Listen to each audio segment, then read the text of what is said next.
Hello everyone, welcome back to our channel Fight for Your Dreams. So let's fight with me. I am Amandeep.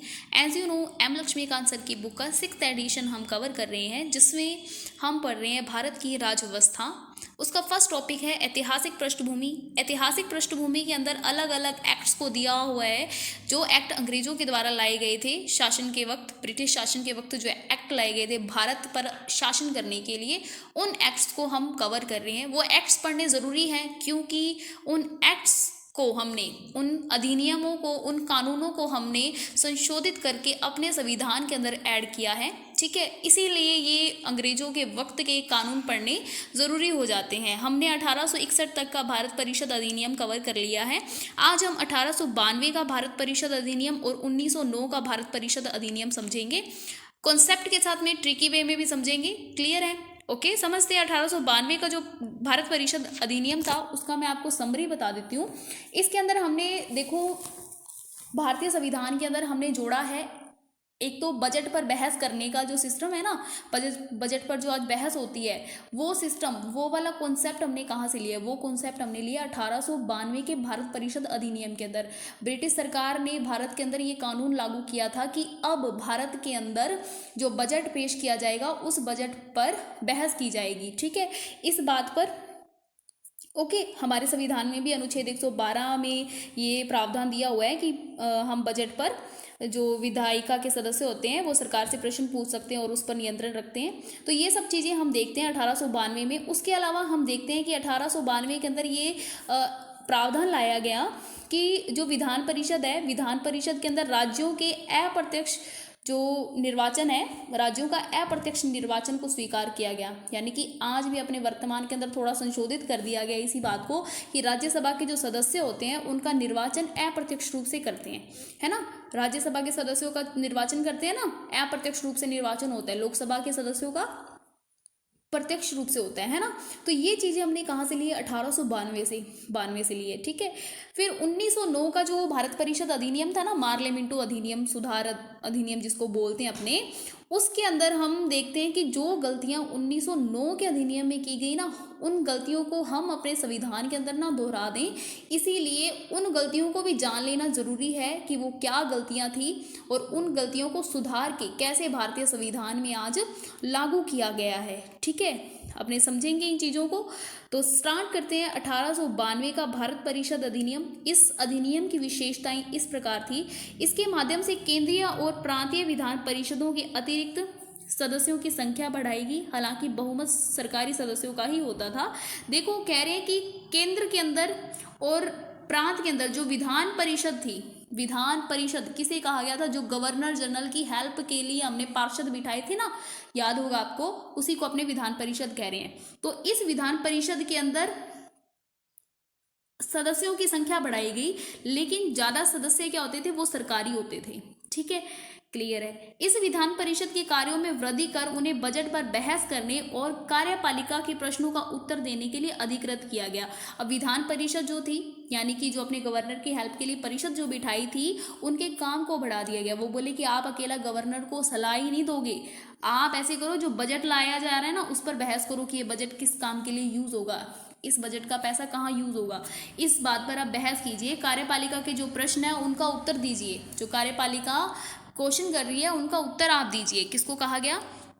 Vidhan Parishad के का जो सदस्य थे उनको कहा गया। ठीक है, तो इसी से हमने एक्सेप्ट किया अपने संविधान के अंदर, इसी से हमने बात सीखी कि हमें बजट पर सवाल जवाब करने चाहिए। ठीक है, बजट पर अगर सवाल जवाब करेंगे तो सरकार उत्तरदायी सरकार बनेगी, सरकार जो होगी वो उत्तरदायी होगी। ठीक है ना। तो अनुच्छेद 112, यानी कि एक और एक कितने होते हैं? 2 होते हैं। तो जोड़ घटाओ हम किस में रखते हैं, है ना, पैसों के लेन देन भी रखते हैं। तो बजट के अंदर क्या होता है? पैसों से संबंधित ही होता है।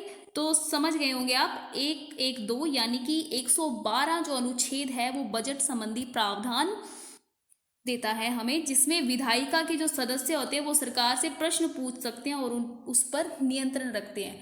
तो आज के प्रश्न और 1800 जो अपने बात कर रहे हैं 92 के वक्त, है ना, प्रश्नों के अंदर काफ़ी डिफरेंस हम देख सकते हैं। आज के प्रश्नों के अंदर तो क्या है कि जो अपने सदस्य होते हैं, ये विधायिका के सदस्य होते हैं, ये क्या करते हैं, अपने प्रश्नों के जरिए सरकार को क्या करते हैं, नीचे दिखाने की कोशिश करते हैं। लेकिन पहले इतनी ज़्यादा अपनी को फ्रीडम नहीं थी कि विधायिका के अंदर अगर भारतीयों को शामिल कर लिया गया है तो फिर इसका मतलब ये नहीं है कि आप उनको घेरोगे। ठीक है, क्लियर है, पॉइंट समझ गए आप। तो हमने कहाँ से लिया बजट संबंधी प्रावधान, बजट पर बहस करने का प्रावधान 1892 के भारत परिषद अधिनियम से। क्लियर है। इस अधिनियम में केंद्रीय और प्रांतीय विधान परिषद में दोनों में गैर सरकारी सदस्यों की नियुक्ति के लिए एक समिति और परोक्ष रूप से चुनाव का प्रावधान किया गया। हालांकि चुनाव शब्द का अधिनियम में प्रयोग नहीं हुआ था। ठीक है, इसे निश्चित निकायों की सिफारिश पर किए जाने वाले नामांकन की प्रक्रिया कहा गया। देखिए, अधिनियम के अंदर केंद्रीय और प्रांतीय विधान परिषद थी ना, उसके अंदर गैर सरकारी सदस्यों की नियुक्ति के लिए एक समिति बिठा दी गई कि अपने सरकारी बिठा रहे हैं जो, जैसे अपनों ने मनोनयन वाला देखा था ना कल, राष्ट्रपति मनोनीत कर सकता है 12 सदस्यों को, उसी तरीके से ये जो गैर सरकारी सदस्य होगी इसकी नियुक्ति किस बेस पे होगी, कौन सी क्वालिटी होगी कि ऐसे लोगों को हम अपनी परिषद में बुलाएं, कौन लोगों को बुलाएं, किन लोगों को बुलाएं। तो इस चीज़ों का डिक्लेयर करने के लिए, इन बातों को डिक्लेयर करने के लिए इन्होंने एक समिति बिठा दी। ठीक है, इन्होंने बोला परोक्ष रूप से चुनाव का प्रावधान किया गया। परोक्ष रूप से कैसे, कि सिफारिश, किस निश्चित निकायों की सिफारिश पर, कुछ निकाय होंगे जिनकी सिफारिश पर हम सदस्यों को रखेंगे। क्लियर है। अब कह रहे हैं ना कि आप मनोनीत कर रहे हैं सदस्यों को, तो सदस्यों को मनोनीत किस बेस पर कर रहे हैं? सांप्रदायिक बेस पर कर रहे हैं, पेपर क्वालिफाई पर कर रहे हैं, या फिर कोई अलग सी उसकी कोई क्वालिटी होनी चाहिए उस पर कर रहे हैं, क्या उसके बोलने पर, क्या उसकी प्रतिष्ठा पर, या फिर क्या उसके पैसों पर कि उसकी आर्थिक स्थिति अच्छी है, उसकी प्रतिष्ठा अच्छी है, या फिर उसकी नॉलेज अच्छी है, भारत के बारे में ज़्यादा कुछ जानता है, क्या इन चीज़ों को, किस चीज़ों को बेस बनाकर वो सदस्यों का चुनाव कर रहे थे। तो उसके लिए एक समिति का गठन किया गया 1892 के अंदर। आई होप ये पॉइंट समझ आ गया होगा आपको। फिर बात करते हैं अपने, तो ये पॉइंट समझ आ गया ना 1892 का। 1892 के अंदर अपनों ने ज़्यादा जो इम्पोर्टेंट है वो है अनुच्छेद 112। ठीक है, बजट संबंधी प्रावधान। उसके अलावा यहाँ के जो सदस्यों का निर्वाचन होना था, ठीक है, ये जो सदस्यों का निर्वाचन होना था गैर सदस्यों का, क्लियर है, ये किसके आधार पर होना था, अपने समिति के आधार पर, ठीक है, निकाय के आधार पर। तो आज भी राज्यसभा के जो सदस्यों का निर्वाचन होता है वो अप्रत्यक्ष रूप से होता है। ये कहीं ना कहीं हमने पॉइंट उठाया है 1892 से। ठीक है, जो संविधान परिषद के अंदर राज्यों का जो अप्रत्यक्ष निर्वाचन का जो सिद्धांत है वो 1892 से लिया है। फिर बात करते हैं 1909 का भारत परिषद अधिनियम। इस अधिनियम को मार्ले मिंटो सुधार के नाम से जाना जाता है।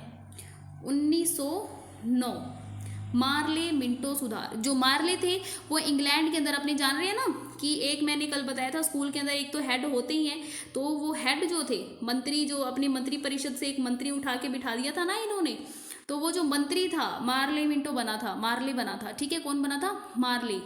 उस समय लॉर्ड मार्ले जो थे वो इंग्लैंड में भारत के राज्य सचिव थे, जो भारत पर कंट्रोल करने के नियम बनाते थे। जैसे अपनों ने कल देखा था पॉलिटिकल साइंस के जो टीचर थे वो 7th क्लास के लिए रूल रेगुलेशन बना रहे थे, उसी तरीके से अपने ब्रिटिश की महारानी ने क्या किया था, अपनी संसद से एक मंत्री को बोला कि आप देखिए भारत के लिए संविधान बनाइए, भारत के लिए नियम बनाइए। ठीक है, तो यही बात थी। उस समय कौन थे?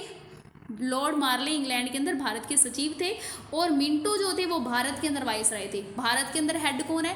भारत के अंदर हेड बैठा है वाइसराय, जो कौन से नियमों को लागू करेगा? वो उन नियमों को लागू करेगा जो इंग्लैंड में भारत से कोसों दूर बैठा हुआ व्यक्ति, जो भारत को जानता नहीं है, वो नियम बना रहा है, उन नियमों को भारत का वाइसराय लागू कर रहा है। क्लियर है? भारत का वाइसराय मिंटो था और मार्ले कौन था? इंग्लैंड में भारत का राज्य सचिव। क्लियर है? ठीक है, तो इसीलिए इस एक्ट को बोला जाता है मार्ले मिंटो अधिनियम। इस अधिनियम की विशेषताएं हैं, वैसे इसकी एक मतलब कि किस लिए फेमस है, क्योंकि सांप्रदायिक निर्वाचन के आधार पर इस एक्ट को ज़्यादा देखा जाता है। फिर भी अपने समझ लेते हैं, इसने केंद्रीय और प्रांतीय विधान परिषदों के आकार में काफ़ी वृद्धि कर दी, और केंद्रीय परिषद में इनकी संख्या 16 से 60 हो गई। समझ आ गई? केंद्रीय और प्रांतीय जो विधान परिषद थी उसके अंदर सदस्यों की संख्या बढ़ा दी थी। यानी कि जब ये जो केंद्रीय परिषद थी ना, जो सेंटर के अंदर परिषद बैठ रही थी, देखो सेंटर के अंदर, यानी कि पूरे के पूरे इंडिया पर हेड है वाइसराय, ठीक है। तो इस वाइसराय ने क्या किया, जो अपने अधीन अपने जो एरियाज आ रहे हैं, जैसे मुंबई, मद्रास, बंगाल, बिहार, ठीक है, उड़ीसा, अब ये जो जगह आ रही है इनको जो वर्क दे दिया है, ये तो सेंटर के हो गए, ठीक है, ये तो हो गए जो अपने वाइसराय है, ये तो हो गए सेंटर के, और ये किसके हो गए, ये सब हो गए प्रांतों के, ठीक है। क्लियर है, इतनी बात क्लियर हो गई। तो ये जो सेंटर की हेल्प के लिए जो परिषद बिठाई थी, इसके अंदर काफ़ी ज़्यादा बदलाव कर दिया। इसके अंदर जो सदस्य बैठे थे ना, सेंटर के अंदर वाइसराय को हेल्प करने के लिए जो परिषद बैठाई थी ना, उस परिषद के अंदर सदस्यों की संख्या को बढ़ा दिया, ठीक है। उसी तरीके से प्रांतीय जो प्रांतीय इलाके थे, प्रांतीय सरकारें थे, उस सरकारों के अंदर भी गवर्नर बिठाए हुए थे, उन सरकारों में भी तो गवर्नर की हेल्प के लिए एक परिषद तो बिठाई हुई थी, तो हर एक में एक परिषद तो थी, और उन परिषद की संख्या में क्या कर दिया था, वृद्धि कर दी थी, बस इतना ही ये कहना चाहते हैं। तो ये संख्या कितनी हो गई थी, केंद्र के अंदर 16 से 60 हो गई थी। क्लियर है। इसने केंद्रीय परिषद में सरकारी बहुमत को बनाए रखा, लेकिन प्रांतीय परिषदों में गैर सरकारियों के बहुमत को अनुमति दे दी। बोले कि सेंटर के अंदर तो जो सरकारी है, जो सरकारी है उनके बहुमत को एक्सेप्ट किया जाएगा, लेकिन प्रांत के अंदर जो परिषद है उसके अंदर गैर सरकारी जो सदस्य मनोनीत किए गए हैं उनका बहुमत भी चल जाएगा, बस ऐसा बोला गया इसके अंदर। इसने 2 स्तरों पर विधान परिषदों के कार्यों का दायरा बढ़ा दिया, ठीक है, अपनों ये देख ही लिया था।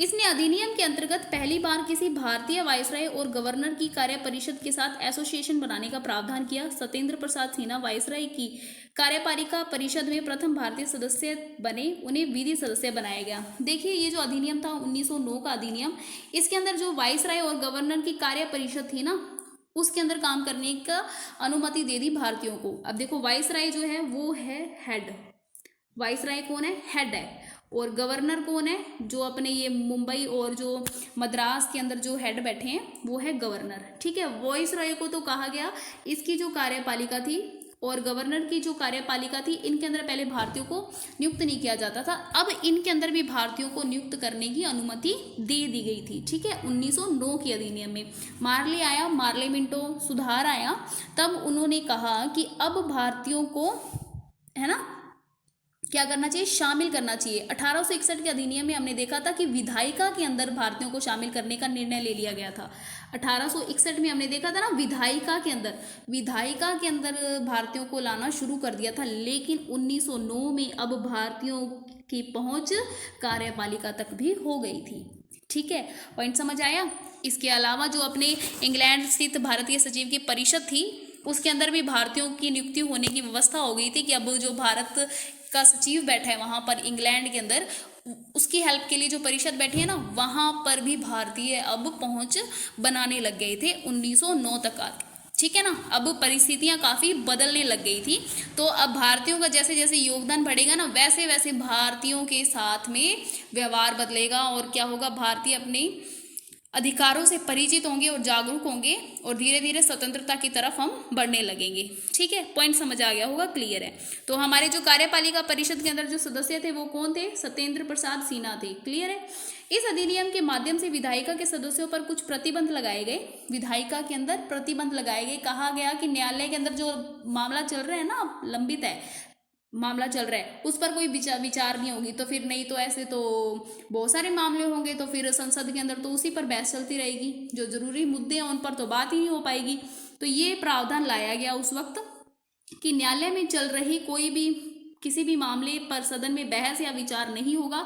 और आज भी ये बात हम एक्सेप्ट करते हैं अपने संविधान के अंदर कि वर्तमान में भारत की जो न्याय व्यवस्था है उसके अंदर प्रावधान लागू किया है कि न्यायालय में लंबित किसी भी विषय पर संसद में कोई चर्चा नहीं होगी, ठीक है। अब देखो, अपना जो निर्भया कांड का केस था वो कितने लंबे टाइम से पेंडिंग था। अगर ये निर्भया कांड को हम संसद में लेकर चले जाते तो ये आप सोच सकते हैं कि कितना लंबा मुद्दा चला जाता और ये कितना ज़्यादा टाइम इस पर लग जाता। तो इसलिए सरकार जो है वो न्याय व्यवस्था को संसद से अलग ही रखना चाहती है कि इस न्याय पालिका और जो संसद है वो अलग ही रहे, ठीक है। अपने अपने काम से मतलब रखिए, यहाँ पर इंटरफेयर नहीं होना चाहिए, इस बात को हम देखते हैं, क्लियर है।